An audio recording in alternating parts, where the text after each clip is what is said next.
The dark Avengers के last episode में हमने देखा था कि किस तरह से नॉर्मन ऑसबॉर्न टीवी के अंदर आता है न्यूज़ रिपोर्टिंग में और बता देता है कि सबको किस तरह से हॉकाई जो उसके ऊपर गलत इल्ज़ाम लगा रहा है वो एक किस्म का पागल हो चुका है, तभी वो सारी बातें कर रहा है। और वो सबको इस बात पे विश्वास दिलवा देता है कि नॉर्मन ऑसबॉर्न एक अच्छा आदमी है और ये सारी चीज़ें जो है हॉकाई की इसमें गड़बड़ी है।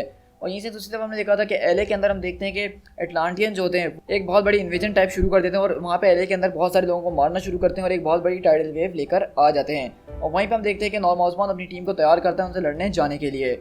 अब आगे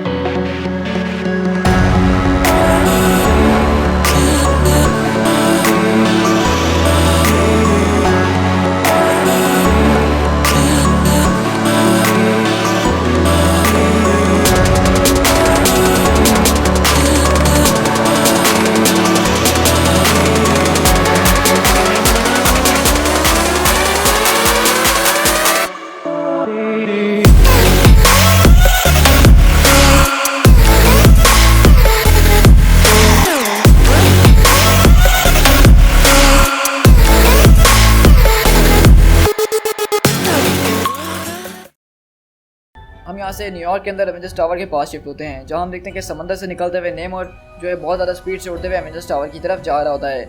और वहाँ एक दरवाज़ा खोलते हुए पॉस्टर बोलता है, तो हाँ ऑसबॉर्न, तुमने आज मुझे यहाँ पे क्यों बुलाया है? तो हम देखते हैं कि इस तरह से यहाँ पे आज कबाल की एक और मीटिंग ऑसबॉर्न ने बुलाई है, जिसके अंदर the hood, Loki, doctor Doom, Nemo और मिस फ्रॉस्ट शामिल है। अब आप ये पूछेंगे कि यहाँ पे हुड कैसे आया है, तो हुड के हवाले से आपको आगे जाकर पता चल जाएगा कि वो यहाँ पे कैसे आया है। लेकिन अभी ऑसबॉर्न उसको बोलता है कि आराम से बैठ जाओ नेमोर, मुझे तुमसे यहाँ पे बहुत सारी बातें करनी है। कुछ घंटों पहले की बात है कि आई बिलीव कि एटलांटियन टेररिस्ट जो हैं वो हमारे वेस्ट कोस्ट के ऊपर आ गए हैं, इनफैक्ट लॉस एंजलिस के ऊपर, और वहाँ पे आके उन्होंने बहुत सारी ऐसी चीज़ें करी हैं जिसको देख के मैं बिल्कुल भी खुश नहीं होऊंगा। और मैं ये सारी चीज़ें नहीं देख सकता हूँ यहाँ बैठ के खामोशी कि तुम्हारे आदमी मेरी कंट्री के ऊपर इस तरह से अटैक कर रहे हैं और मैं उनके सामने कुछ ना कर सकूँ। तो नेमोर बोलता है कि सच कहूँ तो मुझे इस बारे में कुछ भी नहीं पता है। तो ऑसबॉर्न बोलता है कि हाँ हो सकता है कि तुम्हें इस बारे में ना पता हो, लेकिन इससे ये बात नहीं बदलती कि ये नहीं हो रहा है, क्योंकि इस वक्त ये सब हो रहा है। क्योंकि एटलांटिस मैं जानता हूँ कि अब खत्म हो चुका है और तुम्हारे लोग यहाँ से वहाँ भटक चुके हैं, लेकिन तुम्हारे स्लीपर एजेंट्स वो अभी भी अंडर सी काम कर रहे हैं और हमारे वर्ल्ड के अंदर जो है वहाँ की रिपोर्ट चुरा के तुम्हारे तक पहुँचाते हैं। और हाँ, मैं तुम्हारे बारे में इतना सब कुछ तो जानता ही हूँ और मुझे पता था कि ऐसा कुछ बहुत जल्द होने वाला है, मुझे इसकी उम्मीद तो ज़रूर थी। तो नेमोर बोलता है कि ठीक है, फिर मुझे दिखाओ कि वहाँ पे क्या हो रहा है, मुझे वो देखने की ज़रूरत है। तो बोलता है ऑसबॉर्न, लगता है कि तुम्हें मेरी बात पे विश्वास नहीं है जो मैं तुमसे कह रहा हूँ, कोई बात नहीं, मैं तुम्हें दिखा देता हूँ। और इस तरह ऑसबॉर्न अपने आर्मर के जरिए दिखाता है किस तरफ कि एलए के अंदर किस तरह से जो है उसकी फोर्सेस आई हुई और वहाँ पे तहस नहस कर रही हैं सब चीज़ें। तो बोलता है क्या तुम्हें इस बात पे भी यकीन नहीं हो रहा, क्योंकि ये फुटेज मुझे वहीं से मिली है डायरेक्टली और इस वक्त वहाँ पे सब कुछ हो रहा है। और क्या तुम बता सकते हो कि तुम्हारा वो दोस्त उस वक्त क्या बोलने की कोशिश कर रहा है? तो बोलता है कि हाँ, वो इस वक्त बोल रहा है कि death to the surface world तुम्हारा नहीं है, एक्सेट्रा एक्सेट्रा। और तुम बोलता है कि हाँ एक्सेट्रा एक्सेट्रा, मतलब इस बात को तो तुम अब एग्री कर रहे हो ना कि प्रिंस नेमोर कि ये एक टेररिस्ट अटैक है जो कि हमारी लैंड के ऊपर हो रहा है, लाइफ्स जो है यहाँ पे खतरे में पड़ चुकी हैं और बहुत सारी जानें जा भी चुकी हैं, हमें इसके ऊपर एक्ट करना होगा, मैं खामोशी से यहाँ पे नहीं बैठ सकता हूँ। और डॉक्टर डूम बोलता है कि ये सब छोड़ो, ये बताओ कि मुझे इस मीटिंग में यहाँ पे क्यों बुलाया है फिर? तो बोलता है क्योंकि विक्टर, अगर मैं तुम्हें इस मीटिंग के अंदर नहीं बुलाता तो तुम मुझसे ये बात पूछते कि मैंने तुम्हें क्यों नहीं बुलाया। और हमने इस बात पे पहले ही एग्री किया था कि इस तरह की कोई भी मीटिंग होगी जो कि हम में से किसी एक के लिए भी रिलेटेड होगी तो उसमें हम सब शामिल होंगे, क्योंकि अगर किसी एक चीज़ को कोई चीज़ अफेक्ट करती है तो वो हम सबको करती है। तो नेमोर बोलता है कि ये सारी बातें छोड़ो, मुझे बताओ कि तुम मुझसे क्या चाहते हो अब। तो बोलता है कि पहली बात तो ये है कि मैं तुमसे चाहता हूँ कि पब्लिकली तुम जाओ और सबको बताओ कि ये जो लोग हैं, ये जो टेररिस्ट हैं, ये तुम्हारे लोग नहीं हैं, तुम इनको अपने आप से अलग कर दो, ये कह दो टीवी पे ये तुम्हारे लोग नहीं हैं। उसके बाद तुम एक ब्लैक ऑप्स टीम बनाओ जिसके ज़रिए मैं तुम्हारी मदद करूँगा और हम लोग इन सारे के सारे टेररिस्ट को मिलके चुन चुन के जान से मार डालेंगे, लेकिन सिर्फ उनमें से हम एक को जिंदा छोड़ देंगे, क्योंकि तुम जानते हो कि वो जो एक जिंदा छोड़ेंगे हम उसको हम टीवी के सामने लेकर आएंगे और लोगों को बताएंगे कि किस तरह से हमने उनकी ये हालत करी है, ताकि उनको पता चल पाए कि नॉर्मन ऑसबॉर्न यहाँ पे सिर्फ खामोशी से नहीं बैठा था, उसने उनके लिए कुछ किया है। तो वहीं पे नेमोर उसका जवाब देता है और बोलता है हंसते हुए सच में यार, मतलब तुम्हें लगता है वाकई में कि इसके करीब भी मैं कुछ करने वाला हूँ तुम्हारे लिए? तुम्हें ऐसा क्यों लग रहा है आखिरकार? तो वहीं पे ऑसबॉर्न को गुस्सा आता है और वो चिल्लाते हुए बोलता है, क्योंकि मैंने तुम्हें ये ऑर्डर दिया है कि तुम्हें ऐसा करना होगा। और यहीं पर अगले बार हम देखते हैं कि पूरी कबाल की टीम नॉर्मन ऑसबॉर्न की तरफ घूरते हुए देख रही होती है और वो देखती है नॉर्मन ऑसबॉर्न का पहली बार गुस्सा कि किस तरह से वो अपना ऑर्डर लोगों पे चलाना शुरू कर रहा है। लेकिन ऑसबॉर्न वहाँ पे दोबारा अपनी टून को हल्का करते हुए बोलता है, क्योंकि मैंने तुमसे ऐसा कहा है करने के लिए। लेकिन यहीं पर हम देखते हैं कि नेमोर से इस तरह से कोई बात करे, ये उसको बर्दाश्त नहीं हो सकता है कि नेमोर, आपको पता है कि उसका एटीट्यूड कैसा है कॉमिक्स के अंदर, और वो यहाँ पे बोलता है कि मेरी बात ज़रा कान खोल के सुनना ह्यूमन, अगर तुम मुझसे यहाँ खड़े होकर मुझसे डायरेक्टली बात भी कर रहे हो ना, तो ये इसीलिए क्योंकि मैंने तुम्हें इसकी इजाज़त दी है। ये मेरी तरफ से एक तोहफा है तुम्हारे लिए, और तुम मुझे इस तरह से ऑर्डर कभी भी नहीं दे सकते हो। अगर तुम्हें मुझसे कोई काम करवाना है या तुम कुछ चाहते हो मुझसे, तो तुम उसके लिए मुझसे भीख मांगो, मेरी तारीफ़ें करो, और उसके बाद अगर मेरा दिल करेगा कि मैं तुम्हारी मदद करूं तो ही मैं तुम्हारी मदद करूंगा। तो ऑसबॉर्न बोलता है कि नेमोर बस अपनी ये बकवास बंद कर दो, तुम्हारे पास कोई किंगडम नहीं है रहने के लिए, तुम्हें मेरी ज़रूरत है अपने किंगडम को रीबिल्ड करने के लिए, अपने एम्पायर को खड़ा करने के लिए। और वो लोग सिर्फ टेररिस्ट हैं, वो कोल्ड ब्लडेड मर्डरर्स हैं, तुम उनको अपने लोगों से अलग कर दो, इसमें कौन सी बड़ी बात है। तो बोलता है कि हाँ, तुम्हारी नज़र में वो टेररिस्ट ज़रूर होंगे, लेकिन मेरी नज़र में वो कोई टेररिस्ट नहीं है, वो सिर्फ एक शार्प रिटेलिएशन कर रहे हैं, वो इस सरफेस वर्ल्ड को जो है उसके बिहेवियर के ऊपर पनिश कर रहे हैं, और मेरी नज़र में इसमें कुछ भी गलत नहीं है, क्योंकि तुम लोग इस अर्थ के ऊपर बैठ के ऐसे ऐसे एक्शंस करते हो जिसकी वजह से हमारा ये प्लेनेट जो है खतरे की तरफ बढ़ता है। इससे हमारा पूरा प्लेनेट जो है एक ना एक दिन बर्बाद हो जाएगा, और ये सब की सजा ही है जो कि मेरे लोग तुम पे ऊपर कर रहे हैं। और मेरे हिसाब से तो ये भी बहुत ज़्यादा कम है, क्योंकि ये प्लेनेट सिर्फ तुम्हारा नहीं है, ये प्लेनेट हमारा भी है, और हम अभी तक खामोश है कि तुम इस प्लेनेट पे इतने आसानी से मजे कर रहे हो। अगर हम चाहें, यानी अटलांटिस चाहे, तो इस पूरे के पूरे सरफेस वर्ल्ड को बर्बाद कर सकता है। और ये मेरी मेहरबानी है कि अब तक मैंने एक टाइडल वेव तुम्हारे यूनाइटेड स्टेट्स के ऊपर नहीं भेजी है, वरना मैं चाहूँ तो एक चुटकी के अंदर पूरे यूनाइटेड स्टेट्स को इस दुनिया के नक्शे पे से मिटा सकता हूँ। ये सिर्फ मेरा एक अनइमेजिनेबल पेशेंट और कैरेक्टर है जो कि मैं तुम लोगों के सामने दिखा रहा हूँ। तो नहीं, अगर तुम मुझसे ये कहना चाहते हो कि मैं अपने लोगों को अपने से अलग कर दूँ सिर्फ तुम्हारे लिए, तो ऐसा कभी भी नहीं हो सकता है। तुम मुझे नाश्ता हुआ बंदर बनाना चाहते हो, लेकिन वो बंदर मैं तुम्हारे लिए कभी भी नहीं बनूंगा नॉर्मन ऑसबॉर्न। ये बात अपनी कान खोल के सुन लो। और अगर तुम इस बात पे मुझसे जंग करना चाहते हो तो ये जंग अभी के अभी शुरू करते हैं, क्योंकि मेरे पास भी ज़्यादा इंतजार करने का वक्त नहीं है कि मैं इसको बाद में निपटाऊं। अभी निपटाते इस बात को और ख़त्म करते हैं हमेशा के लिए। तो आपको समझ में आ गया होगा कि नेमोर को जो है दबाना वो नॉर्मन ऑसबॉर्न की हिस्से की बात लग नहीं रही है। और यहीं पे नॉर्मन बोलता है कि देखो नेमोर, मेरे ख्याल से तुम ये सारी चीज़ें जो जिस बात में आके बोल दी हैं, तुम्हें इस बारे में एक बार सोच लेना चाहिए। इससे सिर्फ तुम्हारे नुकसान होगा और किसी का भी नहीं। तुम सोच भी नहीं सकते हो कि इस सब के बदले में मैं तुम्हारी कितनी मदद कर सकता हूँ, तुम्हें क्या क्या चीज़ें दे सकता हूँ, तुम्हारा एम्पायर दोबारा से खड़ा कर सकता हूँ।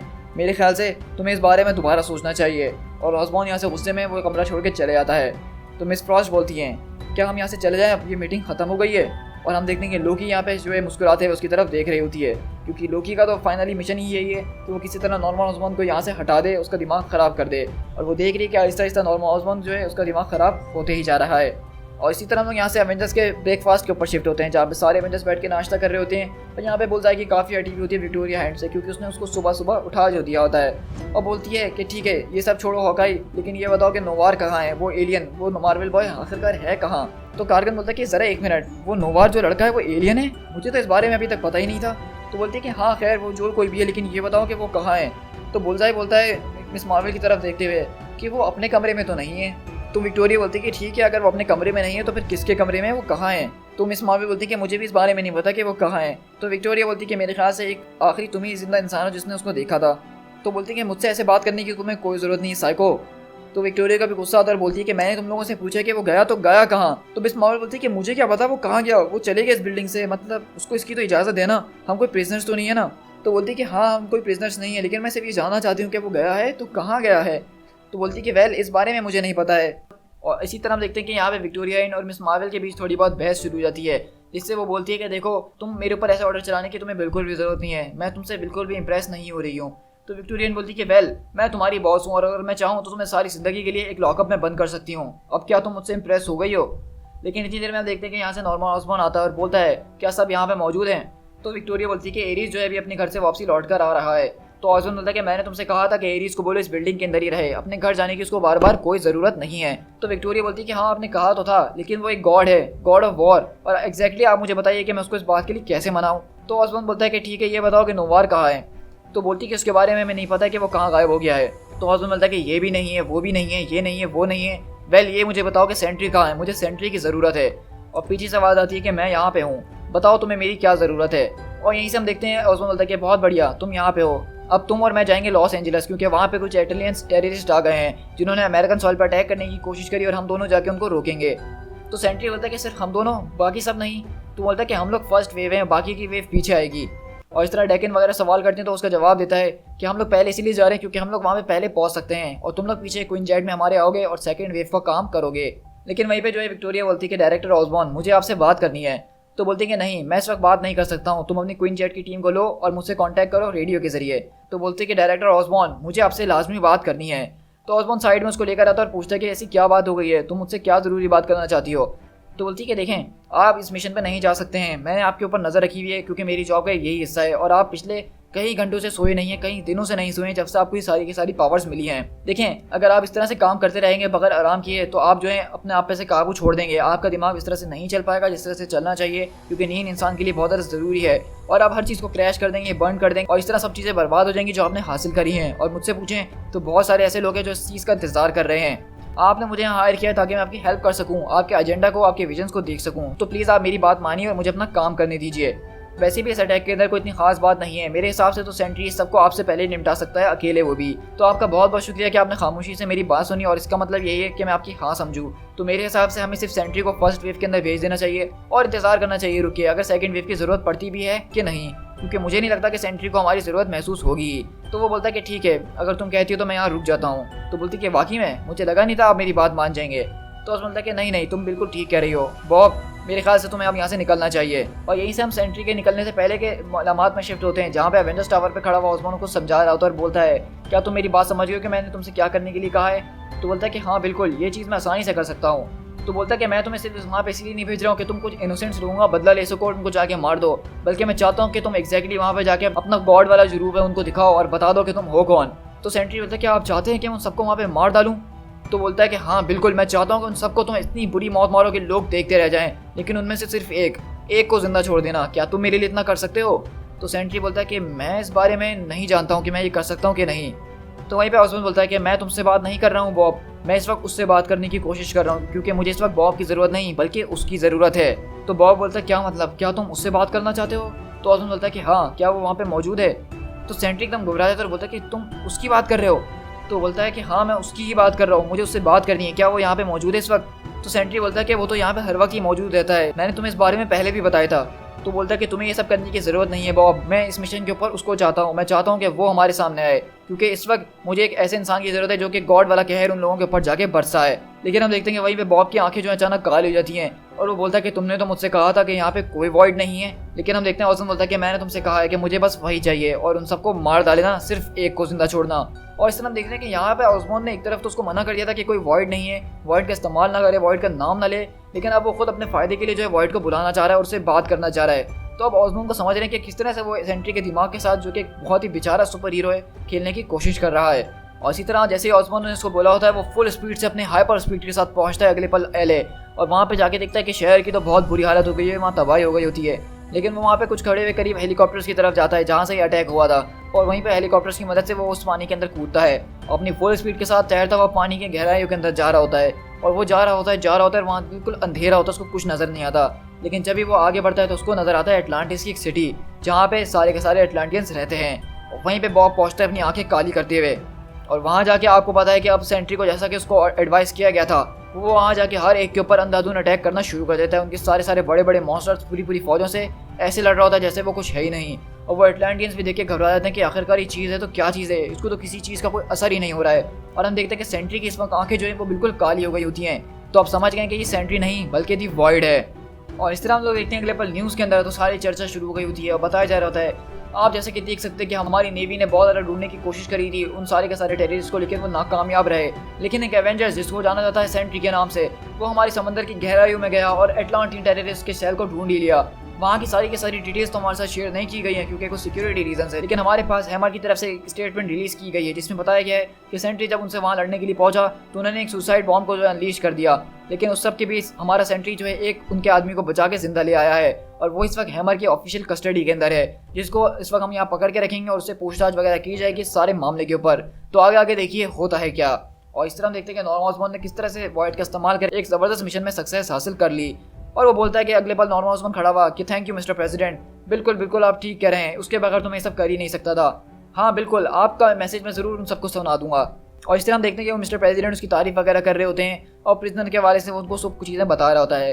और यहीं पे हम देखते हैं कि उस एटलांटिन को बहुत बुरी तरीके से यहाँ पे पकड़ के जो है यहाँ पे लेकर आया जा रहा होता है और एक सेल में डाल दिया गया होता है। लेकिन उस सेल के अंदर हम देखते हैं कि कोई और नहीं बल्कि वैनम उसका बैठ के इंतजार कर रहा होता है और बोलता है कि हे बड़ी। और अगले पल हम देखते हैं कि वो एटलांटिन की चीखने की आवाज़ें आ रही होती हैं सेल में से, क्योंकि हम देखते हैं कि वैनम उसको जिंदा खा गया होता है। मतलब नॉर्मन ऑसबॉर्न ने जो ड्रामे कर रहे थे कि हम उससे सवालात करेंगे, उससे जवाबात करेंगे और उस चीज़ के ऊपर बात करेंगे, लेकिन ऐसा कुछ भी नहीं हुआ। ऑसबॉर्न ने उसको पकड़ा और सीधा वैनम के हवाले कर दिया जो उसको कच्चा खा गया। और इसी तरह हम देखते हैं कि एरीज आता है और बोलता है कि मुझे तुमसे कुछ बात करनी है, लेकिन विक्टोरिया बोलती है कि सर आराम से, देख नहीं रहे कि वो फ़ोन पे बात कर रहा है। और ऑसमोन फ़ोन पे बात कर रहा था कि हाँ वो म्यूटेंट सिचुएशन उसके बारे में मैंने सुना है सर, उस सब के ऊपर मैंने नज़र रखी हुई है, लेकिन उसके लिए हमें प्रॉपर फंडिंग की ज़रूरत है। अरे बहुत शुक्रिया, अगर आप फंडिंग दे रहे हैं तो चलिए हम उसके ऊपर कुछ करते हैं। और ऑसमोन यहाँ पे आता है और बोलता है मिस मार्वल की तरफ, तो बताओ चाय कैसी लगी, मज़ा आ रहा है? तो बोलती है कि हाँ अच्छी है। तो बोलता है कि ये बताओ कि मेरा स्पेस एलियन कहाँ है? तो वो पूछती है तुम्हारा स्पेस एलियन? तो कहता है बकवास छोड़ो, मुझे बताओ कि वो कहाँ है। तो वो बोलती है कि मुझे नहीं पता कि वो कहाँ गया है। तो ऑसमोन बोलता है कि तुमने जब उससे आखिरी बार मिली थी तो तुमने उससे ऐसा क्या कहा था? तो मिस मार्वल बोलती है कि ऑसमोन तुम मुझ पे शक कर रहे हो, मैं तुम्हारी टीम के अंदर तुम्हारी साइड पे हूँ, तुम्हें ऐसा क्यों लग रहा है कि मैंने तुम्हारे खिलाफ उसको भड़काया है? लेकिन ऑसमोन को गुस्सा आता है, बोलता है कि बस बहुत हो गई, अब अपना मुंह बंद कर लो। और इस तरह हम देखते हैं कि ऑसमोन को लग रहा है कि मिस मार्वल ने नोवार से कुछ ऐसी बात करी है जिसकी वजह से वो इस टीम को छोड़ के चले गया है। और ऑसमोन भी यहाँ से गुस्से में उस कमरे को छोड़ के चले जाता है। और हम देखते हैं कि ऑसमोन यहाँ पे अपने कमरे के अंदर आता है प्राइवेट, और उसको बंद कर लेता है। और हम देखते हैं कि वो यहाँ पे ज़मीन पे गिर जाता है और बोलता है कि नहीं नहीं नहीं, मैं इंचार्ज हूँ, मैं, तुम नहीं, मैं इसका इंचार्ज हूँ। लेकिन यहीं से हम देखते हैं कि नॉर्मन ऑसबॉर्न के अंदर से ग्रीन गॉब्लिन की आवाज़ें आ रही होती हैं और वो बोलता है कि ओ नॉर्मन, ओ नॉर्मन नॉर्मन नॉर्मन, अपने आप से ये मजाक करना छोड़ दो। तुम्हें ये बात कब समझ में आई कि मैं हमेशा से तुम्हारे अंदर मौजूद हूँ, मैं तो हमेशा से ही तुम्हारे साथ हूँ।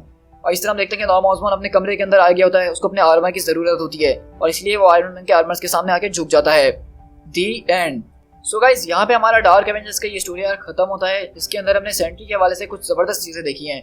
सबसे पहले तो सेंट्री को हमने देखा कि वो एक इमोर्टल बीइंग है, मतलब उसको लिटरली वहाँ पे मार दिया गया था लेटविया के अंदर, लेकिन जब वो लोग न्यूयॉर्क वापसी पहुंचे तो वो खुद जिंदा हो गया था और उसको ये बात भी नहीं पता थी कि वो जिंदा हुआ तो कैसे हुआ, उसके साथ हुआ तो सब कैसे हुआ।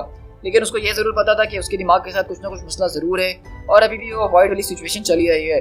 और हमने साथ में ये भी देखा कि किस तरह से नॉर्मन ऑसबॉर्न अब वॉइड का इस्तेमाल कर रहा है अपने गंदे काम करवाने के लिए, और किस तरह से उसने सारे के सारे अटलांटियन को सेंट्री भेज के यानी वॉइड भेज के मरवा दिया, सिर्फ एक को छोड़ा दुनिया को दिखाने के लिए, लेकिन उसने उनको भी मार डाला। तो इससे आपको अंदाजा होगा कि नॉर्मन ऑसबॉर्न जैसा खतरनाक और घिनौना विलन आज तक मार्वल कॉमिक्स के अंदर आपने नहीं देखा होगा।